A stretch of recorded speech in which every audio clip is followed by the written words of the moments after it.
여러분은 어제 하루 동안 제일 많이 사용한 단어가 무슨 단어였습니까? 아니면 지난 한 주간 동안 여러분이 생활하면서 제일 많이 사용한 단어는 또 어떤 단어였습니까? 사람들이 요즘 제일 많이 사용하는 단어는 뭐냐면 뭐니 해도 머니예요. 사람들이 직접적으로 돈 얘기를 하고 직접적으로 돈 얘기는 안 하는데 가만히 얘기를 들어보면 돈 얘기예요. 사람들이 돈 얘기를 굉장히 많이 합니다. 뉴스를 들어봐도요, 뉴스의 많은 부분을 경제에 대한 이야기를 합니다. 우리의 화두는 사람들이 살아감에 있어서 물질은 피와 같습니다. 그렇기 때문에 우리 예수님도 예수님이 하신 말씀의 많은 부분이 물질에 대한 이야기를 하셨어요. 왜? 우리가 살아감에 있어서 물질이 중요하기 때문에 그렇습니다. 그런데 두 번째 사람들이 많이 사용하는 단어가 뭘까요? 그것은 사랑입니다. 사랑 또한 직접 나 사랑해, 사랑해요 이런 얘기는 하지 않았는지 몰라도 얘기에 가만히 내용을 찬찬히 보면 사랑 얘기예요. 사람의 사랑을 두고 막 사람이 싸웁니다. 예. 사람들이 이렇게 보면 직접적으로 사랑 얘기는 안 해도 그 배후에 궁극적인 이야기는 사랑 이야기예요. 자, 이 사랑이라고 하는 단어는 굉장히 고귀하고 고상한 너무나도 소중한 그런 단어예요. 근데 이 사랑이라고 하는 단어가 두 가지로 사용이 되어집니다. 하나는 사랑을 하는 것으로. 사랑이라고 하는 이 단어가 이제는 사랑을 주는 것으로 사람들이 사용을 합니다. 또 하나 사람들이 이 사랑이라고 하는 단어를 어떻게 사용하냐면 받는 것으로. 사랑한다고 얘기하는데 그 사랑은 나 사랑해 주세요. 날 사랑해 라는 거예요. 근데 여러분, 모든 사물에는, 모든 단어에는 목적이 있어요. 그 단어에 용도가 있다니까요.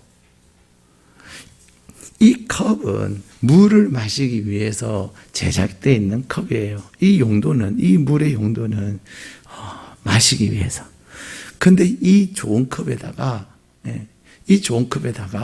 먹물을 넣는다든지 물감을 넣는다면 사람들이 굉장히 불편해할 거예요. 용도가 있다는 거죠.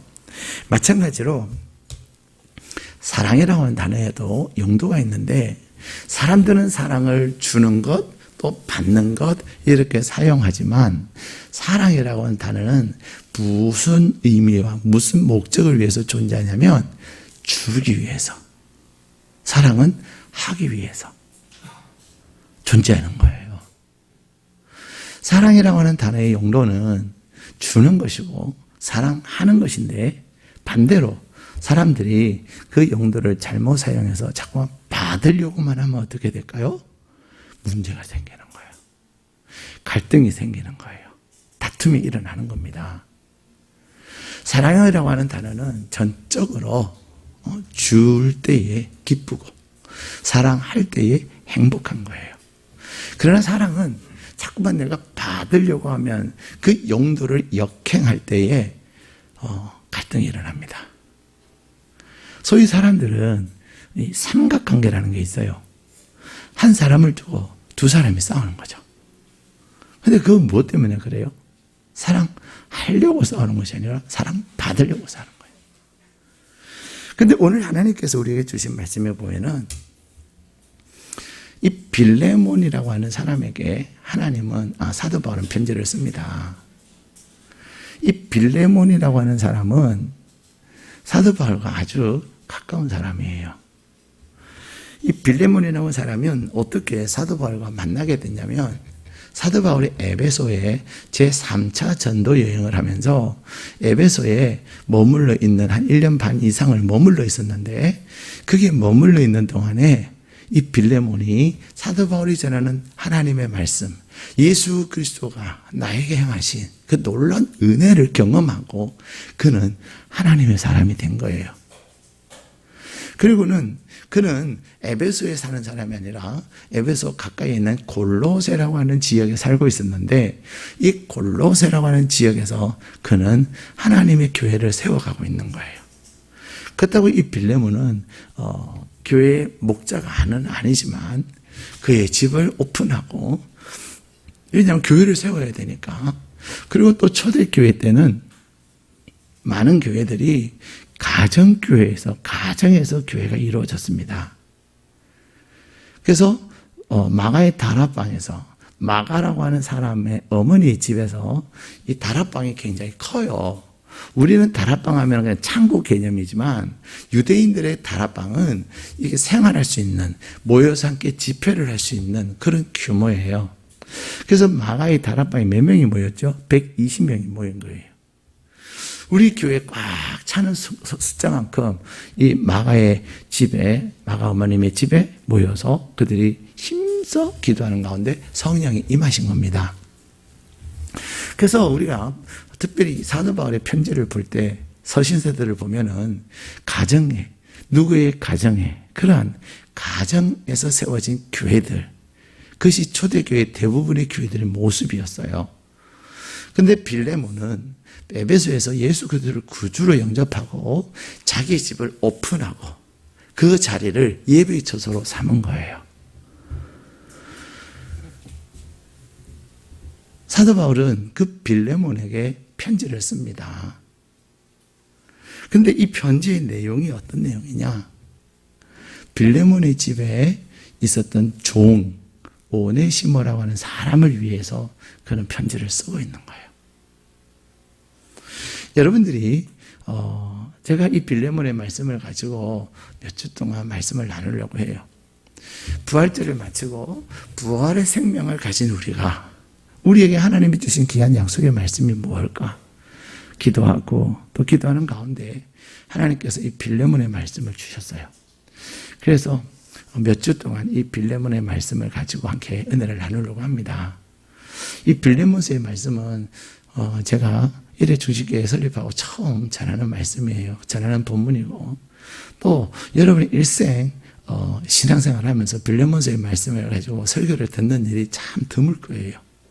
그러나 이 빌레몬이라고 하는 이 말씀이, 사도 바울이 빌레몬이라고 하는 사람에게 이 편지가 쓴 편지, 아주 짧은 편지이지만 이 편지는 66권의 성경의 한 자리를 차지할 만큼 귀한 하나님의 편지입니다. 여러분, 성경은 편지입니다. 이 편지에는, 편지를 쓸 때는 그 편지를 쓰는 사람의 무엇이 담겨 있을까요? 사랑. 편지를 쓰는 사람은 편지를 받는 사람을 향한 사랑이 담겨져 있는 거예요. 사도 바울은 그의 영적 아들인, 사도 바울을 통해서 복음을 받아들였고 사도 바울을 통해서 그리스도인이 된, 그래서 골로새 지역에 있는 빌레몬에게 편지를 쓰는데 그 아들, 영적 아들에 대한 그 사랑을, 마음을 가지고 편지를 쓰고 있는 겁니다. 성경은 하나님의 그 사랑의 고백이에요. 여러분은 성경 말씀을 어떻게 읽고 있습니까? 어떤 분들은 성경을 읽으면서 해라 안 하면 죽는다, 안 하면 벌 받는다, 그래서 막 두려워서 성경 안 읽는 분들 계세요. 내가 안 읽고 모르면 안 해도 되니까 안 읽는 분이 계세요. 근데요, 여러분이 성경을 안 읽으면 정말로 귀한 것들을 놓쳐버려요. 여러분이 성경을 모르면 하나님께서 여러분을 향한 마음이 어떤지, 하나님이 여러분을 위하여 예배하신 하늘의 보고가 어떤지를 놓쳐버리는 거예요. 그리고 여러분이 성경을 가까이 하지 아니하면 그 하나님의 사랑을 알 수가 없다니까요. 그 하나님의 사랑을 느끼지를 못하는 거예요. 근데 여러분이 하나님, 오늘 또 내가 하나님의 러블레터를 보고 싶어요. 하나님, 오늘도 내가 하나님의 사랑을 경험하고 싶어요 하면서 성경을 열고 오늘도 내 눈을 열어서 하나님 아버지의 사랑을 느끼게 해주세요.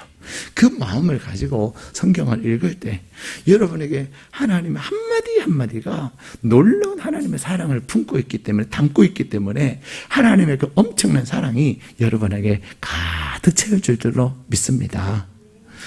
성경은 하나님의 사랑의 편지입니다. 한번 따라 하실까요? 성경은 나에게 주시는 하나님의 사랑의 고백입니다. 저는 하나님을 만나기 전에는 이 성경이 진짜 어려웠어요. 물론 그렇다고 지금도 쉽다는 얘기는 아닙니다. 그런데 어렵다고 하는 그 말의 의미는 뭐냐면 이해가 안 돼요. 반드시 죽일 것이라고 말하고 반드시 죽을 것이라고 했는데 안 죽어요. 반드시 내가 그렇게 하겠다고 했는데 안 해요. 야, 이게 모순이잖아. 앞뒤가 안 맞잖아. 그랬어요. 그런데 제가 하나님을 만나고 나니까 그 말씀 하나하나가 이해가 됐어요. 무엇이 저로 하여금 성경을 이해하게 했냐면, 사실 제가 목사가 됨에 있어서 굉장히 두려웠던 것 중에 하나가 뭐냐면, 성경 창세기에서 요한계시록에 이르기까지 그 성경을 관통하고 있는 그 일목요연한 분명한 줄기가 있거든요. 그리고 성경을 어떻게 풀어갈 것인가, 그래서 성도들에게 그 하나님의 그 마음을 어떻게 전할 것인가, 그것이 과연 내가 할 수 있을까, 그것이 제 두려움 중에 하나였습니다. 그리고 성경을 보면 나도 이해가 안 되는 게 있었다니까요. 그래서 이걸 어떻게 설명을 해야 되지? 그런데 하나님을 만나고 하나님의 사랑의 마음을 딱 알고 나니까 성경이 이해가 되기 시작한 거예요. 이해할 수 없었던 말이 안 되는 모순이 아닌 것을 알게 됐습니다. 성경은 창세기 1장 1절서부터 요한계시록 이르기까지 면면이 흐르는 그 중요한 키가 있는데 그것은 사랑이에요. 하나님은 창세기라는 편지를, 성경을 주면서 내가 너를 사랑한다, 내가 이렇듯이 아브라함과 이삭과 야곱과 요셉을 사랑해서 내가 행했던 그 일들을 내가 너에게도 행하기를 원한다 하시는 하나님의 사랑의 고백인 것입니다. 이 빌레몬서도 마찬가지예요. 사도 바울은 빌레몬에게 편지를 쓰면서 그 영적 아들을 향하여서 이 사랑을 고백하고 사랑의 마음을 담아서 이야기를 하고 있습니다. 그런데 오늘 하나님은 사도 바울이 빌레몬에게 쓴 편지를 통해서 우리에게 하나님 아버지의 사랑을 말씀하고 계신다는 사실을 꼭 기억하시기를 축복합니다. 그래서 저는 몇 주 동안 사랑이라고 하는 그 핵심을 가지고, 키를 가지고 이 빌레몬서의 말씀을 함께 나누려고 합니다. 사랑에는 여러 가지 종류가 있어요. 소위 사람들은 사랑에는 4가지 종류가 있다 이렇게 얘기합니다. 그 첫 번째는 아가페 사랑이에요. 이 아가페 사랑은 오직 하나님만이 하실 수 있는 신적 사랑입니다. 이 아가페라고 하는 사랑은 무조건적인 사랑에 아무런 조건이 없어요. 하나님이 저와 여러분을 자녀 삼아 주심에 있어서는 아무런 조건이 없었다니까요. 야, 너는 말을 안 들어서 싫어.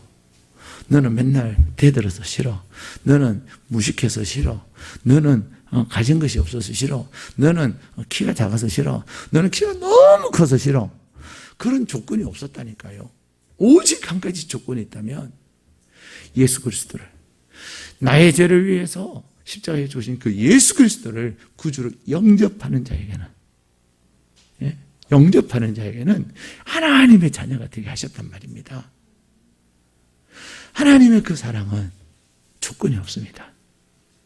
그래서 오늘 저와 여러분은 여러분의 그 과거에 어떠함에도 불구하고 하나님은 저와 여러분을 자녀 삼으시고 사랑한다, 사랑한다 말씀하시는 겁니다. 두 번째 사랑은 어떤 사랑입니까?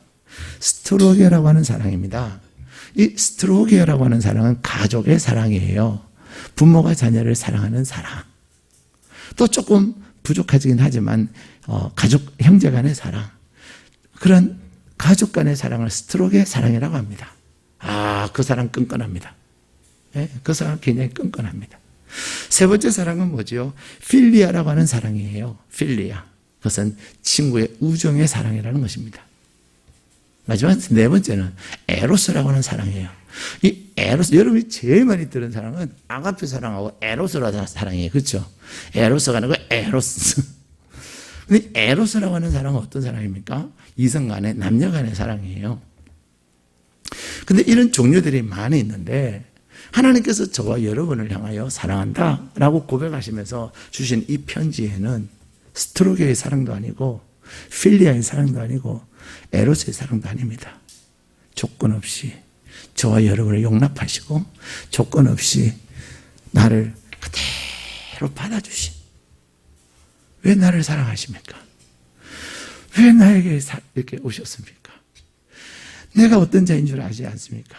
라고 여러분이 고백할 때마다 그래서 나는 너가 더 좋아. 얼마 전에도 성도님 한 분이 그런 얘기를 하시더라고요. 목사님, 제가 새벽에 하나님 앞에 기도하는데 하나님께서 저를 찾아오셨어요. 그러면서 사랑한다 그러셨다는 거예요. 그래서 그분이 하나님, 내가 하나님 사랑을 받기에는 너무 부족합니다. 하나님 내가 어떤 자인 줄 알지 않습니까? 그래서 막 하나님 앞에 막 그렇게 고백을 하면서 하나님, 그랬더니 하나님께서 그분에게 뭐라고 감동을 주셨냐면 그래서 내가 너를 더 사랑한다시는 거예요. 이분이 너무 감격해서 저에게 전화해서 말씀하시더라고요. 제가 하나님을 만났을 때도 그랬습니다. 하나님이 우리를 사랑하시는 그 사랑은 아무 조건 없이 오히려 나의 부족함과 나의 연약함을 고백하면 고백할수록 그래서 내가 너를 더 사랑해 라고 말씀하시는 것입니다. 특별히 저는 하나님을 만날 때 저는 사랑의 하나님을 만났어요. 그래서 말씀을 봄에 있어서도 모든 말씀을 푸는 키는, 말씀을 이해하는 키는 하나님의 사랑이에요. 사랑하는 사람이 어떤 마음으로 이런 말을 했을까? 사랑하는 사람이 어떤 마음으로 이러한 얘기를 했을까? 그것을 사랑의 마음으로 말씀을 이해하지 않았던 말씀을 왜 그렇게 하지? 라는 말씀을 볼 때 이해가 되기 시작한 거예요. 근데 오늘 하나님은 사도 바울을 통해서 이 빌레몬에게 말씀하세요. 자, 사랑은 첫 번째는 어떤 것이냐? 배려입니다. 배려. 한번 따라하겠습니까? 사랑은 배려입니다.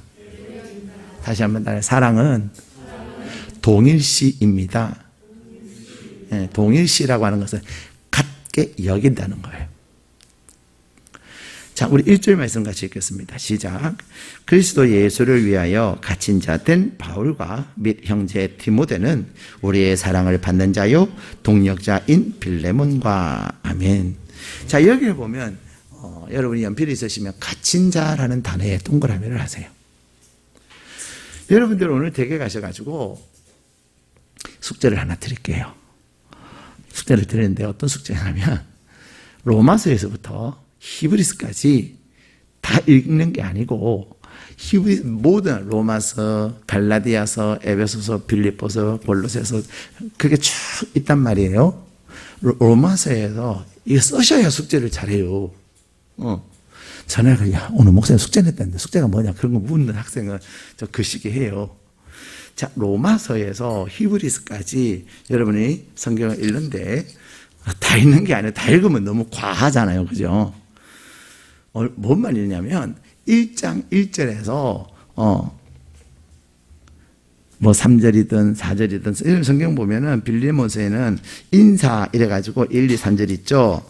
그 다음에 또 바로 그 앞에 있는 디도서는 인사 해가지고 인사가 몇 절까지 가요? 1절에서 4절. 그죠? 그 다음에 또 디모데후서 앞으로 몇 장을 또 보면 디모데후서 보면은 인사 해가지고 1절과 2절이에요. 디모데전서 또 앞으로 넘어가면 또 제일 먼저 뭐 인사해가지고 1절과 2절. 그래서 인사하는 그것만 읽으시는 거예요. 안 어렵죠? 에베소서도 1절, 2절이 인사예요. 갈라디아서는 인사가 좀 길어요. 그래서 1절에서 5절이에요. 길어봐야 5절이야. 그래서 여러분들께서 이번 한 주간 그냥 그것만 딱 읽으시고 인사에 사도 바울이 자기를 누구라고 소개하고 있는지를 꼭 한번 표현해 보세요. 근데 다 하지 말고 뭐 사도된 예수에게 종된 그런 거 아니야. 이 아양 숙제니까.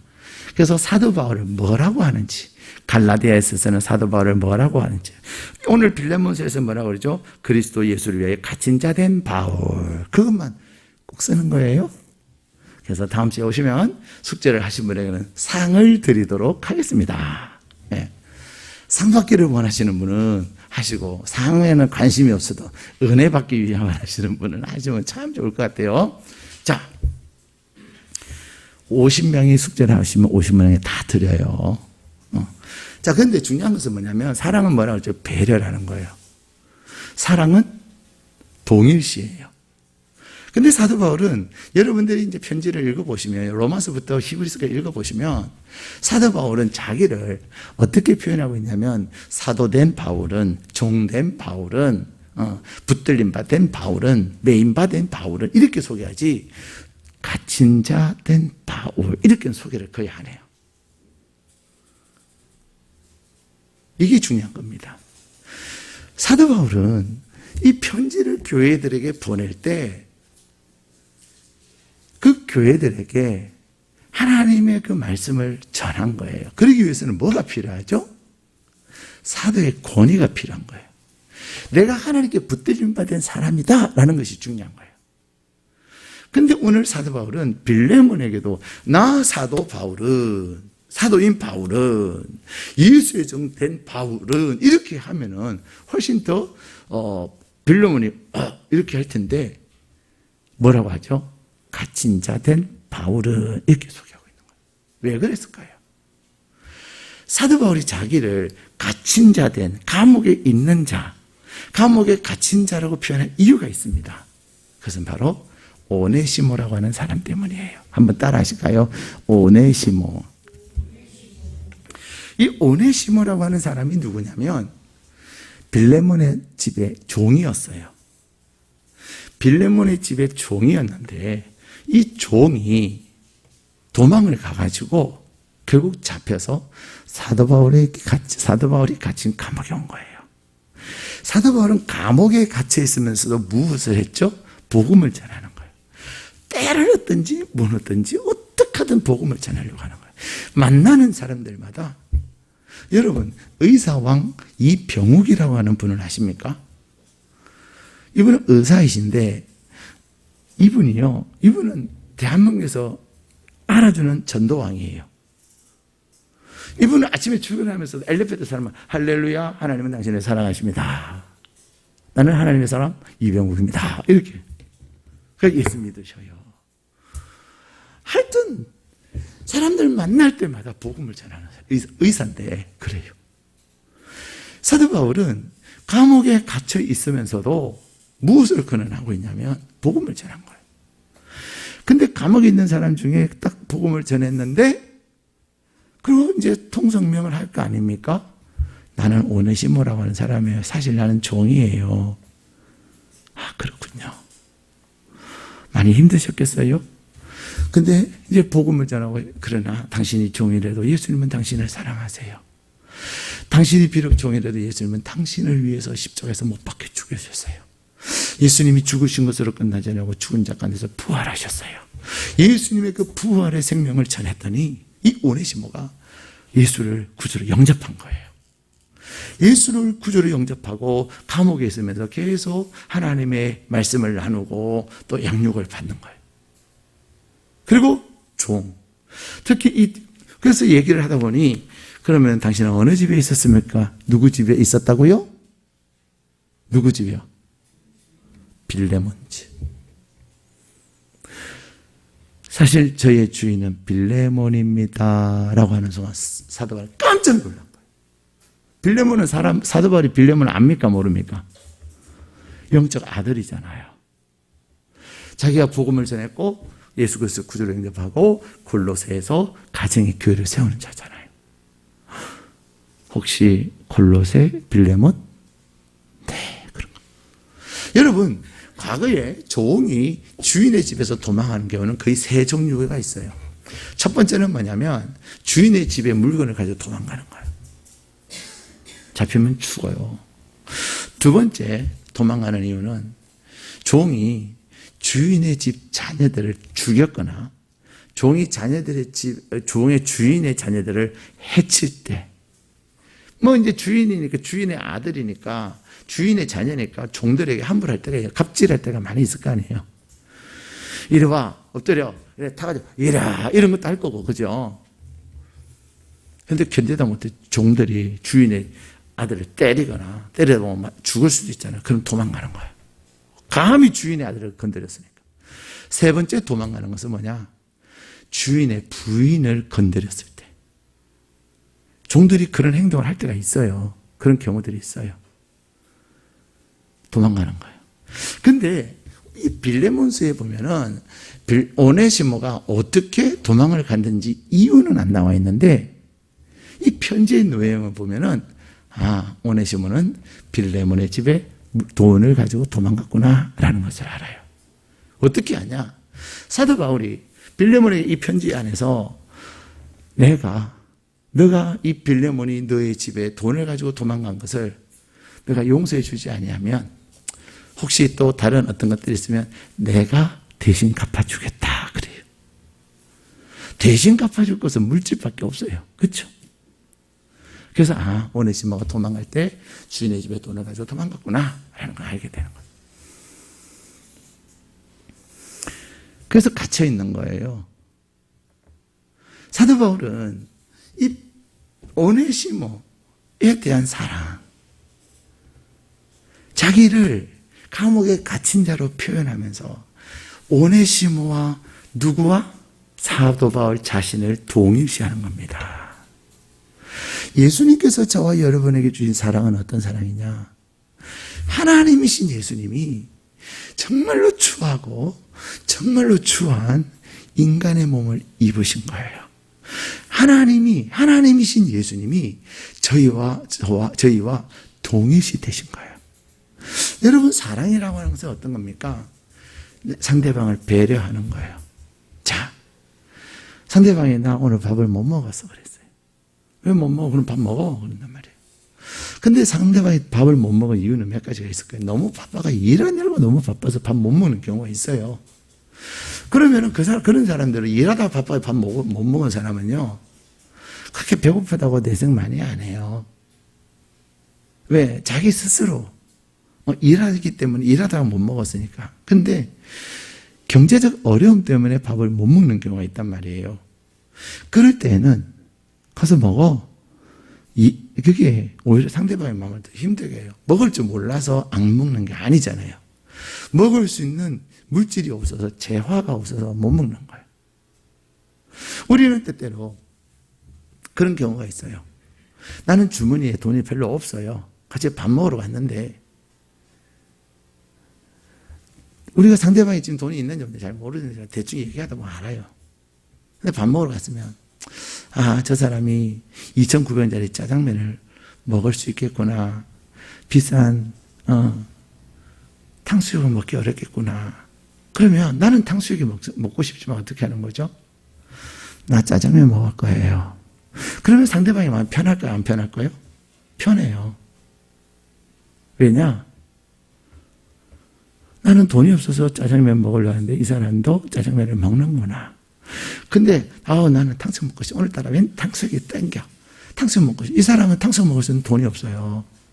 그럼 이 사람은 상당히 불편한 거죠. 배려라고 하는 것은 어떤 거냐? 동일시라고 하는 건 어떤 거냐? 그 사람의 연약함을 나의 연약함으로 여기는 거예요. 예, 나의 연약함으로 여기는 거예요. 가끔 사람들이 그런 얘기를 해요. 어머, 두 사람이 너무 닮았어요. 그러면 어떤 사람은 고마워요. 그런 사람들이 있는 거야. 어떤, 뭐라고요? 내가 저 사람을 닮았다고요? 그러면서 막 성질내는 사람이 있어요. 두 번 다시 저 사람하고 나 닮았다면 나 당신 안 만날 거예요. 그러는 거예요. 왜 그런 얘기하죠? 나는 저 사람하고 달라. 내가 저 사람보다 못생겼다고? 내가 저 사람보다 부족하다고? 기분 나쁜 거예요. 여러분 한번 따라 하실까요? 영광이에요. 저분하고 너무 감사해요. 영광이에요. 나는 아니에요. 저분하고 닮은 게 아니라 저분의 신발끈도 매기 어려울 만큼 난 부족해요. 어찌 저분하고 닮았다고 얘기하세요. 너무 고마워요. 영광이에요. 이렇게 하시죠. 그러면 상대방은 내가 뭐라고요? 저 사람하고 닮았다고요? 라고 얘기할 때는 저 사람보다 내가 더 낫다라고 하는 그런 생각을 갖고 있는 거예요. 어떻게 저 사람하고 나와 비교해? 기분 나빠? 라고 하는 거예요. 그럴 때 상대방은 상대적 열등감을 가지고 있단 말이에요. 그렇죠? 저 사람 어떻게 이렇게 하나님마다 잘 돼? 저 사람이 멋있게 잘생겼어? 어떻게 저 사람 예뻐? 어떻게 저 사람은 저래? 막 그런 마음을 갖고 있는데 기분을 버럭 내면 완전히 저분은 확 무너지는 거예요. 특히 우리는 대화할 때 상대방의 신체적인 거가 얘기하면 진짜 어려워요. 상대방의 신체, 자신은요, 자신의 연약함을 알아요. 제 눈은 짝짝이에요. 저는 저에게, 목사님, 쌍꺼풀이 하나밖에 없네요. 라고 하던 저는 절대로 기분 안 나빠요. 근데 어떤 사람은요, 늘 이것이 나의 아킬레스건이기 때문에, 어떻게 쌍꺼풀이 생기다 말았어? 그럼 기분 엄청 나빠. 엄청 나쁜 거죠. 그런 거죠. 사람은요, 나보다 연약함이 있고, 나보다 부족함이 있으면 나를 그분과 동일시 여기는 거예요. 사도 바울은 어디까지 자기를 낮췄냐면, 감옥에 갇힌 자로. 감옥에 갇힌 자로. 죄수로 자기를 여긴 거예요. 사랑하는 여러분, 사랑은 부활하신 우리 주님이 저와 여러분에게 주신 그 사랑의 결정체가 바로 부활의 생명입니다. 저와 여러분에게는 어마어마한 사랑을 받은 그런 결정체예요. 그것은 무엇으로 되어졌냐면 바로 주님이 저와 여러분을 위해서 이렇게 추한 인간이 되셨다니까요. 마치 왕자가 거지가 된 것과 같은 거예요. 왕자가 거지가 되는 것은 절대로 있을 수 없는 일이에요. 그러나 왕자 스스로 거지의 남루한 옷을 입고 거지와 동일시된 거예요.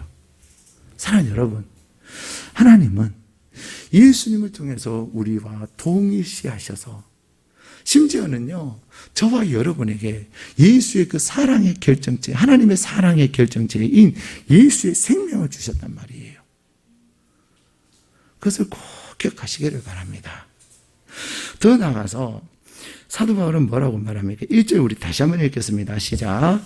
그리스도 예수를 위하여 갇힌 자 된 바울과 및 형제 디모데는 우리의 사랑을 받는 자요 동력자인 빌레몬과 자, 아멘. 자, 여기서 빌레몬을 향해 뭐라고 말합니까? 동력자 이렇게 얘기하는 거예요.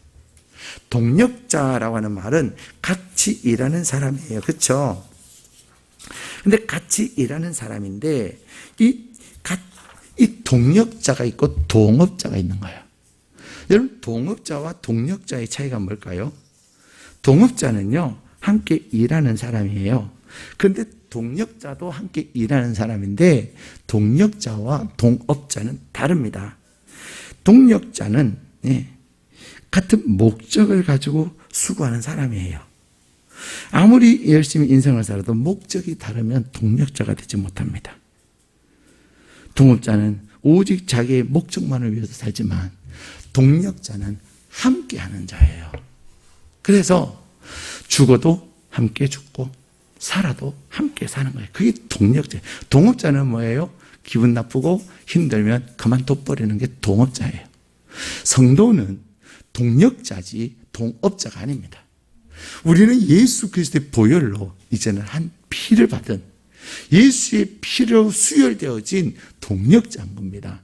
근데 그 대단하신 사도 바울이 빌레몬을 향하여, 빌레몬은 사도 바울을 통해서 복음을 받은 자잖아요. 근데 그를 향해서 뭐라고 말해요? 당신은 나와 함께 일하는 사람입니다. 그렇게 얘기하는 거예요. 저와 여러분도 우리는 그리스도의 안에서 동력자인 줄로 믿습니다. 동업자가 아닙니다. 혹시 여기에 동업자 없기를 축복합니다. 동업자는요, 뭐가 틀어지면 그만둬버려요. 손해볼 것 같으면 도망가버려요. 그만두자, 이제. 야, 니하고 내가 청산하자, 이런다. 그게 동업자예요. 동력자는 함께 죽고, 손해가 나도 함께 그 손해를 감수하는 거예요. 손해나는 일을 혼자서 감당하는 것과 손해나는 일을 함께 나누어서 감당하는 것, 어느 게 쉽겠어요? 함께 나누면서 감당하다 보면은 다시 회복의 기회가 오는 거예요. 그게 동력자입니다. 사도 바울은 하나님을 향한 사랑이 오네시모를 향하여서는 갇힌 자로, 빌레몬을 향하여서는 동력자로 그는 고백하고 있습니다. 두 번째, 사랑을 구하는 것은, 하나님은 사도 바울을 통해서 우리에게 사랑을 구하는데, 그게 뭐냐면 우리 3절 말씀 같이 읽겠습니다. 시작.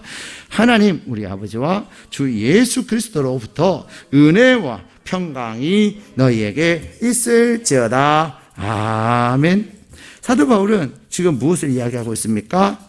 은혜와 평강이 너에게 있을 것을 이야기하고 있습니다. 다시 말하면 사랑은 축복하는 거예요. 축복하는 거예요. 하나님의 그 사랑의 결정체가 뭐예요? 예수의 생명이에요. 예수의 생명을 우리가 이제는 받은 자인데, 우리는 예수님이 십자가에서 죽으실 그때 이미 죽은 자입니다.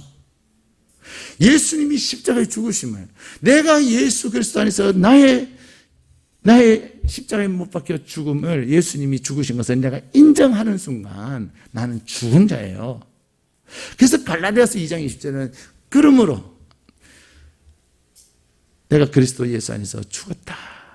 이제는 내가 사는 것이 아니라 내 안에 사는 그리스도로 말미암아 사는 것이다. 그렇게. 사랑하는 여러분, 우리는 이제 다시금 덤으로 사는 인생을 사는 거예요. 나는 죽었는데 예수님이 주신 그 부활의 생명이 나에게 다 이식됨으로 말미암아 우리는 예수의 생명으로 사는데, 그 예수의 생명은 무엇의 결정체예요? 하나님의 우리를 향한 사랑의 결정체인 줄로 믿습니다. 그 하나님은 우리에게 생명을 주시면서 우리에게 부탁하신 것이 있어요. 그 중에 하나가 뭐냐면 축복하는 겁니다. 우리에게, 죽은 우리에게, 요즘에 의학계 중에 가장 화두가 뭐냐면 어떻게 생명을 살릴 건가? 생명을 살릴 건가? 그걸 요즘 연구하는 거예요. 근데 이미 예수님은 우리에게 예수의 생명을 한 사람 한 사람에게 이식시켜 주심으로 말미암아 우리는 이제는 사는 자예요. 저는 지난 주일날, 분할주일날 저는 살았어요. 제가 여러분에게 잠깐 말씀을 드렸을 텐데, 저는 한 주간에 정말 힘들었어요. 왜 힘드냐? 정말 손가락 까딱하게 그게 없었어요. 겨우 새벽에 설교하고요. 그랬는데, 예수님이 부활하시면 내가 살겠다. 예수님이 부활하면 나도 부활할 것이다. 제가 지난주 11시 예배 때 성경 읽으면서, 사랑하는 베드로야, 너가 나를 사랑하느냐? 예수님, 내가 주님 사랑하는 줄 아시잖아요. 첫 번째 말씀하실 때 나에게 말씀하시는 것 같았다고.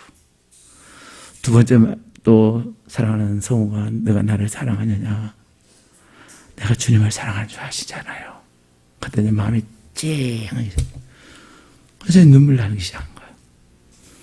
베드로에게, 2000년 전 베드로에게 하시는 말씀이 아니라 오늘 이 시대에 사는 저에게 하시는 말씀이었어요. 근데 그러고 나니까요, 몸이 풀어졌어요. 예, 그래서 제가 살았다니까요. 저는 부활했다니까요. 고난 주간에 어떤 제가 아는 포항에 계시는 목사님이 전해서, 한 목사님 잘 지내시오 하면서 부활절에 무슨 설교할 거예요? 그러더라고요. 그래서 모르겠어요. 어쨌든 우리 이제 특세하고 있으니, 사순절 특세하고 있으니 특세하면 하나님이 주신 은혜 제일 힘들어요. 사실 목사가 제일 힘든 설교가 뭐냐면 절기 설교예요. 부활절, 맥주절, 크리스마스, 이런 추수감, 이런 절기 설교를 하는 게 진짜 힘들어요. 그 절기에 똑같은 거 하는 거잖아요. 근데 제가 볼 때는 제일 절기 중에서 제일 힘든 절기가 뭐냐면 부활절이에요. 왜냐?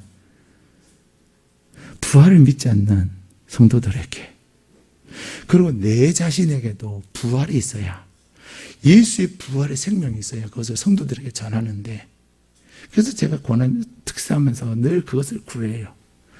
근데 하나님께서 저에게 부활의 은혜를, 부활의 생명을 주셨다니까요. 여러분, 그러면서 저에게 당하는 게 뭡니까? 축복하는 거예요. 우리는 주님이 우리에게 부활의 생명을 주시면서 저와 여러분을 축복하게 하셨어요. 저도 목사인데, 목사이기 이전에 저는 사람이에요. 성도님들이 저에게 그런 얘기해요. 아니, 뭐라고 하면, 목사님이잖아요. 목사님 그런 건 아무것도 아니잖아요. 그런 것도 못 이기세요? 그래요. 목사도 사람이기 때문에 때로는 마음이 힘들 때 있고요. 때로는 정말 고통스러울 때 있고요. 정말 때로는 놓고 싶을 때도 있어요. 네. 그래서 제가 성도님들에게 늘 부탁해요. 저를 위해서 기도해 주세요. 제가 너무나도 마음이 힘들고 내가 우울하고 이러면 제가 설교하면서 무슨 설교할까요? 우울한 설교를 한다니까요. 여러분에게 무엇을? 은혜와 평강을 전해야 되는데, 제가 여러분에게 받은 하나님의 그 은혜와 하나님의 평강을 전하지 못한다면 결국 여러분들도 다 병든단 말이에요. 그렇지 않겠습니까? 근데 하나님께서 나에게 부활의 은혜를 주시면서 축복하게 하신 거예요. 근데 오늘 하나님은 사랑하는 자에게 은혜와 평강이 있어 그것을 축복하라는 거예요. 그래서 저는 사명감을 가지고, 하나님, 내 마음에 어떤, 내가 인생을 살다 보면 이런 일 저런 일 있을 수 있잖아요. 그러나 그럼에도 불구하고 내가 하나님의 사람들에게 하나님이 주신 은혜와 평강을 전하고 하나님이 나에게 부어진 평강의 통로가 되어서 성도들에게 은혜가 넘치고 평강이 넘치는 그런 복된 삶을 살게 하는 통로가 되는 거예요.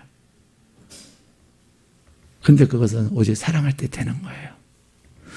사랑하면요, 주고 싶고 또 주고 싶고 또 주고 싶어요. 그게 사랑이에요. 저도 모자라요. 그게 사랑입니다. 그래서 축복하는 거예요. 축복하되 무엇 때문에 축복하지요? 사랑 때문에 축복하는 겁니다. 근데 하나님은, 그래서 저의 정체성은 뭐냐? 저의 정체성은 목사이고 저의 정체성은 축복하는 자예요. 통로예요. 근데 저만 그런 것이 아니라 하나님은 여러분 한 사람 한 사람에게 왕같은 제사장으로서 여러분을 통해서 여러분에게 주신 예수의 생명, 이 하나님의 그 놀라운 사랑의 결정체인 예수의 생명을, 은혜와 평강을 축복함으로 말미암아 여러분을 통해서 사람을 살리기를 원하시는 거예요. 오늘 하나님은 사도 바울을 통해서 빌레몬에게 이 편지를 쓰신 이유는 딱 한 가지예요. 사랑인데, 그 사랑을 통해서 오네시모라고 하는 사람을 살리기 위해서, 오네시모라는 사람을 살리기 위해서 이 편지를 우리에게 주신 거예요. 하나님은 저와 여러분을 통해서 한 사람 한 사람, 여러분과 함께하는 사람들을 살리는 사람, 평강공주는 바보 온달이었지만 그 바보를 왕자로 위대한 장군으로 세운 것처럼 우리의 사명은 뭐냐? 하나님의 이름으로 평강을 선포하고 하나님의 이름으로 은혜를 선포함으로 하나님의 사람들 한 사람 한 사람 세워가는 것입니다. 사람 세우는 일이 쉽지 않습니다. 왜요? 사람의 마음은 거짓되고 부패하기 때문에 그래요. 그러나 그 거짓되고 부패한 사람이지만 예수의 생명, 부활하신 예수의 생명이 우리를 통해서 전해질 때 그 사람에게 생명이 움틀고 생명이 용수심지면서 하나님의 사람으로 세워져 가는 거예요. 아둘람 굴에 있었던 다윗의 용사는 정말로 질이 멸렬한 폐잔병이었습니다. 다윗을 찾아온 그 사람들은 가난하고 상처받고 찢긴 자였어요. 근데 그들이 다윗에게 옴으로 말미암아 다윗을 통해서 그들은 다윗의 용사가 된 것입니다. 다윗은 하나님의 은혜를 경험함으로 말미암아 다윗을 통해서 사람을 세워가고 살리는 거예요. 교회는 사람을 살리는 곳입니다. 교회의 구성원인 여러분들은 예수의 피로 수혈되어져서 예수의 생명을 함께하는 자에게 저와 여러분의 사명은 축복함으로 말미암아 은혜와 평강을 나누고 축복함으로 말미암아 사람을 세우고 사람을 살리는, 그래서 여러분 한 사람 때문에 여러분의 가정이 살아나는 거예요.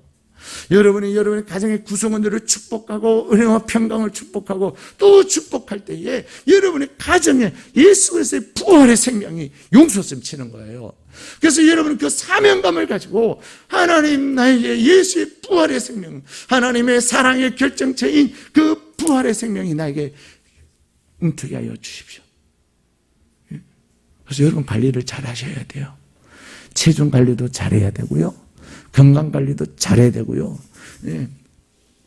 혈당 관리도 잘해야 되지만 더 잘해야 되는 내 마음, 내가 하나님께 받은 그 사랑을 잘 관리해서 여러분은 여러분의 가정을 살려야 될 사명이 있는 사람입니다.